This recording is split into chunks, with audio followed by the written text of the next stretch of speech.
வளிமண்டல கீழடுக்கு சுழற்சி காரணமாக தென் தமிழகத்தில் ஒரு சில இடங்களிலும் வட தமிழகத்தில் ஓரிரு இடங்களிலும் லேசானது முதல் மிதமானது வரை மழை பெய்யக்கூடும் என வானிலை ஆய்வு மையம் அறிவித்துள்ளது. கன்னியாகுமரி, தூத்துக்குடி மற்றும் திருநெல்வேலி ஆகிய மாவட்டங்களின் ஓரிரு இடங்களில் கனமழை பெய்ய வாய்ப்புள்ளதாக தெரிவிக்கப்பட்டுள்ளது. சென்னை மற்றும் புறநகர் பகுதிகளில் சில இடங்களில் மழைக்கு வாய்ப்புள்ளதாகவும், அதிகபட்ச வெப்பநிலை 33 டிகிரி செல்சியஸை ஒட்டியும் குறைந்தபட்ச வெப்பநிலை 26 டிகிரி செல்சியஸை ஒட்டியும் இருக்கும் என அறிவிக்கப்பட்டுள்ளது.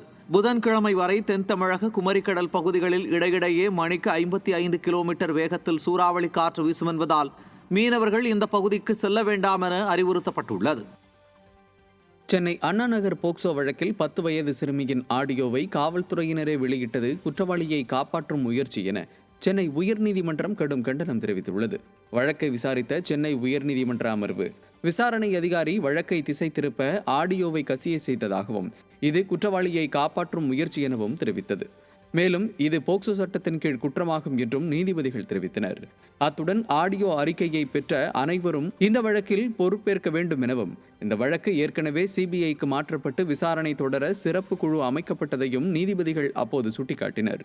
அத்துடன் காவல்துறையின் நடவடிக்கை போக்சோ சட்டத்தின் கீழ் குற்றம் என தெரிவித்த உயர்நீதிமன்றம், பாதிக்கப்பட்ட சிறுமிக்கு இழப்பீடு வழங்குவது குறித்து அறிக்கை தாக்கல் செய்யவும் அரசுக்கு உத்தரவிட்டது.